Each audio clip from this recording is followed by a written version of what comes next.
Hello ladies and gentlemen, my name's Shadowwraith and today I'm going to be doing a bit of a different video. It's going to be part of a series, and this series will cover the scenarios in Middle-earth strategy battle game that are used in competitive events. So none of the fluffy ones. So no Penlaw fields or anything like that. And I'm going to be going over what kind of army list you want to build for each one. And then at the end, I'm going to do an overall army list, or probably top 3 army lists I would bring to a competitive event. And it's just for when the event season starts again after all this rubbish is blown over.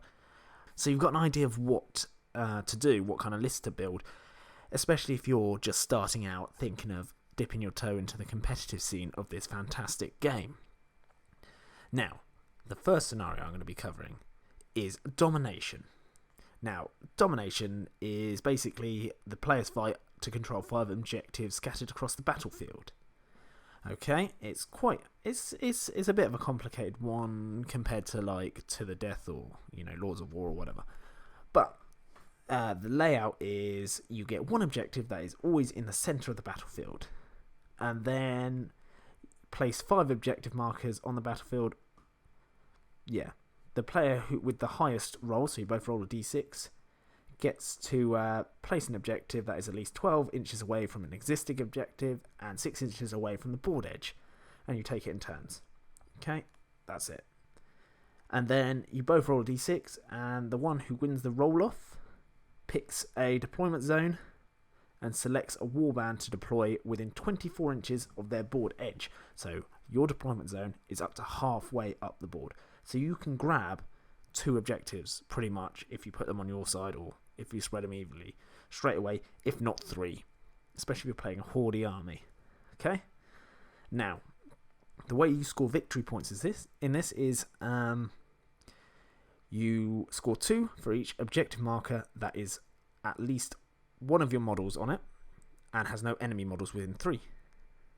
Score another victory point for each objective marker that has both friendly and enemy models, but more friendly than enemy, within 3. And then 1 for causing 1 or more wounds to the enemy leader. Okay? And wounds prevented by successful fate rolls don't count. And you only get 1 if you kill them as well. And then you score an additional 1 if the enemy force is broken at the end of the game. So, that's not bad. That's not bad. You want to grab objectives. Right. The kind of list you want for this scenario is you want something that is not really slow. So dwarves with their 5-inch move, it's only an inch, but it does rack up after 5 turns. You've lost 5 inches. Yeah, but they're still viable, absolutely. But ideally, you want something fast with staying power, okay? Along with bodies. So it's a fine line between the two. So I'd go for Moria does quite well with this, because you can literally fill the board and take everything. Thing is, you have to kill and not be killed. So like my Corsairs of Umbar, they're quite good. You can get quite a lot of them, and you can be killy if you start trapping things, but they are really squishy, so they can knock you off objectives. Whilst on the polar opposite, you've got Easterling Cataphracts. They are super tough, especially if they get their weird Gleaming Horde special rule, which is shield wall on horses. They become incredibly tough to shift, but then you've got to try and kill things at strength 3, which can be difficult, especially if you're going against Army of the Dead, for example. Bringing me on to them. Army of the Dead are usually quite good for this, because you can have cavalry, so you've got the speed there, your defense 8 if you give them all shields, and you can kill a lot. And as long as you start as far up forward as you can and hold your objectives, or prevent the enemy from wrapping around you to get the objectives behind you, you'll pretty much steamroll them. So what you want is something that has options for speed, so has some cavalry options. Sorry, dwarves, you're out. And you want killing power along with staying power. So, yeah, anything with knights with lances, so Minas Tirith is quite good. Things like that, okay? Or Morgul Knights. You want a few of them in your list, so they've got some killing power. Anything like that. Perfect. And you should be alright. You just want to go in, grab the center objective, grab the ones that are on your side, and then push forward and put your own opponent on the back foot. Now we're going to move on to scenario number 2. This one is quite simple. You want an army that has got high defense, or it's really hard to kill, but then can kill. So dwarves are back in the game on this one. Okay, they're extremely hard. So Iron Hills, Khazad-dûm, they're perfect for it. Khazad-dûm, you can get the burly Hearthguard, so the Khazad Guard upgraded to Hearthguard, and they're like defense 7 and +1 to wound. Or you got the Iron Hills, which are just impossible to kill, but they're strength 4, which is really good. And you've got goat charges and chariots that you can bring. The objective of this one, to the death, is you start 12 inches on your board edge. Usual thing, you both roll for priority and setup and stuff. You score 1 victory point for causing 1 or more wounds to the enemy leader. Wounds prevented by successful fates don't count. And if you kill them, you score 3 victory points. So straight away, you want a leader that is tough, but yeah, tough mainly, really tough.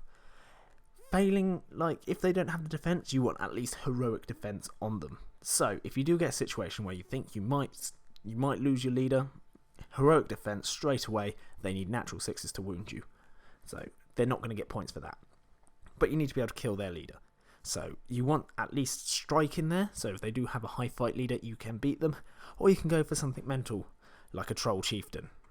And I wouldn't judge you either if you go for something really tough, like the Balrog. He's incredibly tough to bring down, 100%. The only things that can really hurt him easily is King Elisar with his lightsaber of a sword that always wounds on 4+. Yeah. I mean, even Sauron is alright. Like, he's not. Don't bring Sauron. He's way too expensive. The Balrog is probably too expensive, but you're playing Moria. Why not? Because your troops are dirt cheap. Okay, with this scenario, speed is not essential at all. So, don't worry about having cavalry and things like that if you don't have access to it. So, dwarves are fine. Warriors of the Dead, again, they're really good at killing, because you need to be able to kill them back, because you get points for breaking them, and you still need to kill their enemy leader. So, I mean, the Legendary Legion, the Return of the King, perfect. You've got King Elisar, Strider, and a bunch of ghosts and the King of the Dead. So it's really easy to kill the enemy leader, kill things, and not die. Any other armies that rely on, like, the bubble kind of deployment, so you've got, like, the fiefdoms, where everything buffs each other, so you want to keep everything together, they work too. So, yeah, that's pretty much it. And you want to bring at least 1 or 2 banners, okay? So, if you've got a hero that carries a banner, not counts as a banner, because that doesn't count towards the points, they have to physically have a banner. Perfect. Okay? So, because you get victory points for that, and you want to try and get their banner as well, if you can, if you get the opportunity. It's not the end of the world if you don't, because it costs you a victory point. But you want to be able to stay there and kill them. So anything with +1 to wound with high defense is perfect. Okay, so that's that covered. The next scenario, scenario 3, is hold ground. Right, this one is a bit all over the place. Okay, basically how it works is you set up an objective marker and it's placed on the center of the battlefield, and then the players need to agree which direction the board is, so north, east, south and west, because you roll to see if your warband comes on.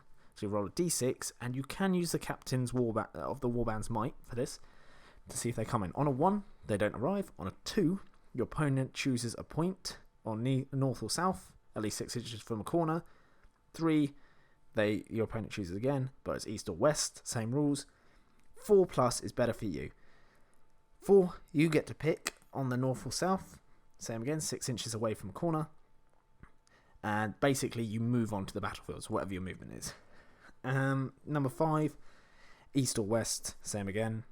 And then number 6, choose any point on the board edge, at least 6 inches from the corner. So yeah, with this, you score victory points for having more of your models within 6 inches of the objective than your opponent. If you have twice as many, you get 5, and if you have 3 times as many, you get 7. You score 1 victory point for wounding the leader, 2 if you kill their leader, and 1 point if the enemy force is broken, and 3 if you're unbroken. Right, with this one, I mean, each of the warbands, you're going to have might, but be prepared to spend some. Okay, I mean, if you can get a 1 warband army, sure, that can work to your advantage. But the most important thing is you do not want a bubble army. So this is where things like Army of the Dead can fail, like the Legendary Legion Return of the King, because I do rely on King LSR's, well, not King LSR, Strider's Banner for, you know, rerolling dual rolls, and then the King's Aura of Dismay, or whatever it's called. It's not Ancient Evil, but basically 12 inches, -1 courage, and his heralds. He brings a couple of heralds with him, and they feed him basically their will as heroic actions. But they're obviously heroes, so they have to be their own warbands. Not going to work for an army like that. Anything that relies on other heroes being near them isn't great. So you want something that is quite quick and adaptable with might. And things that come into mind with that is Rohan are quite good at this scenario because their horsemen aren't that expensive, so you can hold the objective, and they're really quick, so you can get there and then kind of deny your opponent getting there. Things like that. Moria aren't too bad because you can usually fit like your entire army into 1 warband with a Balrog. That's not a bad option because a Balrog just kills everything, and then you've got tons of troops to hold the objective. Because at the end of the day, if you spam troops, absolutely spam, get the dirtiest, cheapest troops ever, and then you get broken, you can still win the objective in the centre with, I don't know, maybe twice as many. So you can still score 5 victory points. Yeah. You could even have 3 times as many. Depends what they bring. If they bring a really elite army, you can still win. So you can chuck yourself in the middle, chuck everything in the middle, and get yourself broken. Or, yeah, that's an absolutely legit tactic. Goblins or anything cheap, get it as fast as you can. If you stick a war drum in there, do it for the quicker move. And, yeah, march your way up the battlefield. Sit on that objective. Big perimeter around it, as big as you can. So when your opponent comes in, you can feed them things to kill and keep them away from the objective. Okay? So, yeah, it just depends. This comes down to dice rolling at the end of the day. You could split up your entire warband onto all 4 sides of the board, or you can have them all together. You never know. But that's what the might's for. That's what I'd use it for. Yeah, because you can absolutely slaughter your opponent and win 7 victory points and still be broken because they can't touch the objective. Nuts. So that's how I'd win that. And that's going to be the end of the video, because I'm going to do 3, then 3, 3, and so on and so on. Let me know if you think this is helpful, because I plan to keep doing it anyway, but I'd love a guide on these, because you never know. You see a tournament pack and it says we are going to be doing Reconnoiter, Lords of Battle, and Domination, and you're like, what do I do with that? Well, you can start planning your war list, your list from there, or sometimes they release it after all lists have been handed in which case you can go for an all-rounder, so you know what you need for each scenario, so you can at least put something in it for it. Okay? Fantastic. Well, I thank you ever so much for listening, and I hope you have an absolutely fantastic day. And I'll see you in the next video. Goodbye.